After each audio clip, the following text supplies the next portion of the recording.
June ತಿಂಗಳಿಂದ first ವೀಕಿಂದ start ಮಾಡಬೇಕಿತ್ತು travels ಏಜೆನ್ಸಿಗಳಲ್ಲಿ ಹೋಗೋದಕ್ಕೆ. ಬಿಫೋರ್ ದಟ್ಟೆ ಈ ಥರ ಟೂರಿಸ್ಟ್ಗಳನ್ನ ಕರ್ಕೊಂಡೋಗಿ ಅಂದರೆ ಜೂನಲ್ಲೇನೋ ಅಮರನಾಥ್ ಯಾತ್ರಾ ಅಂತೆ. ಬಟ್ ನಾವೆಲ್ಲ ಇದಕ್ಕೆ ಹೋಗಿದ್ದು, ಅಮರನಾಥ್ ಯಾತ್ರಕ್ಕೂ ಇದಕ್ಕೂ ಏನೂ ಇದಿಲ್ಲ. ಬಟ್ ಈಗ ನನಗೆ ಗೊತ್ತಿರೋ ಹಾಗೆ ನಮ್ಮನೆಯವರ ಫ್ರೆಂಡ್ಸೇ 2-3 ಬ್ಯಾಚು ಈಗ ಒಂದು 15-20 ದಿನದಿಂದ ಹೋಗಿ ಎಲ್ಲ ಸೇಫಾಗಿ ವಾಪಸ್ ಬಂದಿದ್ದಾರೆ.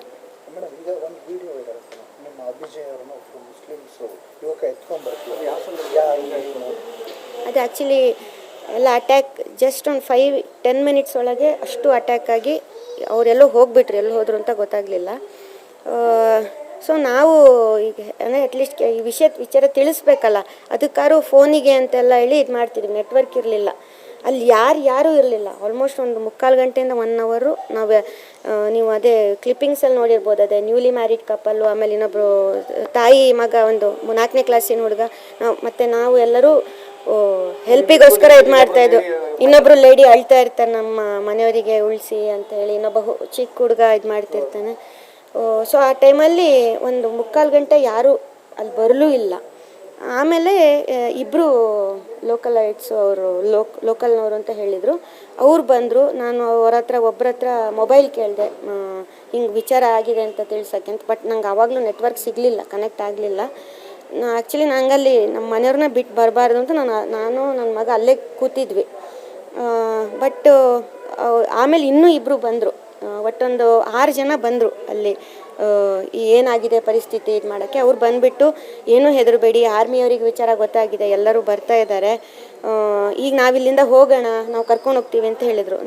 ನನ್ನ ಮಗ ಇಲ್ಲ, ನಾವು ಬರಲ್ಲ ಅಂತ ಫಸ್ಟ್ ಇದು ಮಾಡಿದ್ವಿ. ಬಟ್ ಅವ್ರು ಏನು ಹೇಳಿದರು, ಇವಾಗ ನಾವು ಏನು ಯೋಚನೆ ಮಾಡಿದೆ ಅಂದರೆ, ಈಗ ನಮಗೆ ನಮ್ಮ ಗಂಡನ ಕರ್ಕೊಂಡು ಬರ್ಲಿಕ್ಕಾಗಲ್ಲ, ಕುದುರೆ ಮೇಲೆಲ್ಲ ಇದು ಮಾಡ್ಲಿಕ್ಕಾಗಲ್ಲ, ಏರ್ ಲಿಫ್ಟೇ ಆಗಬೇಕು. ಅಟ್ಲೀಸ್ಟ್ ವಿಚಾರಾರು ತಿಳಿಸ್ಬೇಕಲ್ಲ, ಹೀಗಾಗಿದೆ ಅಂತೇಳಿ. ಹಾಗಾಗಿ ನಾವು ಕೆಳಗೆ ಬರಲೇಬೇಕು.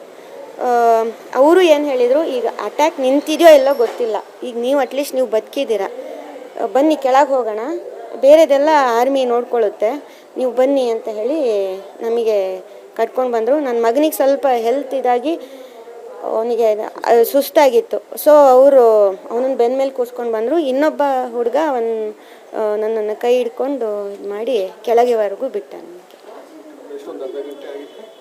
ಅರ್ಧ 3/4 ಗಂಟೆ ಸರ್. ಅದೊಂದು 3-4 ಕಿಲೋಮೀಟ್ರ್ ದಾರಿ, ಅದು ಬರೋದೇ ತುಂಬ ಕಷ್ಟ. ಅದು ಹೆಂಗೆ ಬಂದ್ವಿ ಅಂತ ನಮಗೆ ನಿಜವಾಗ್ಲೂ ಈಗ ಯೋಚನೆ ಮಾಡಿದೆ, ಅದು ಇದೆಲ್ಲ ಹೆಂಗಾಯ್ತು ಅನ್ನೋದೇ ಆಶ್ಚರ್ಯ ಆಗುತ್ತೆ.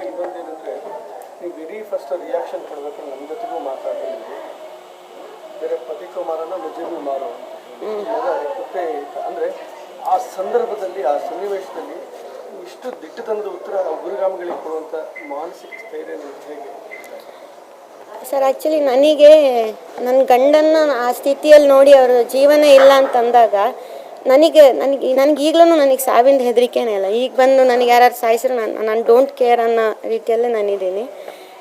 ಅವರೇ ಇಲ್ಲ ಅಂದಮೇಲೆ ನಾನು ಯಾಕಿರಬೇಕು? ನನಗೆ ಮನಸ್ಸಿಗೆ ಬಂದಿದ್ದದೆ, ನಾವು ಅಷ್ಟು ಹಂಗಿದ್ದವ್ರು, ಅವರಿಲ್ಲ ಅಂದಮೇಲೆ ನಾನು ಯಾಕಿರಬೇಕು?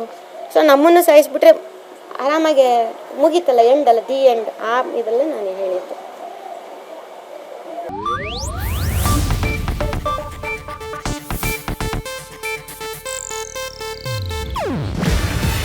ಇದು ಏಷ್ಯಾನೆಟ್ ನ್ಯೂಸ್ ನೆಟ್ವರ್ಕ್ ಪ್ರಸ್ತುತಿ. ನೀವು ನೋಡ್ತಿದ್ದೀರಾ ಏಷ್ಯಾನೆಟ್ ಸುವರ್ಣ ನ್ಯೂಸ್.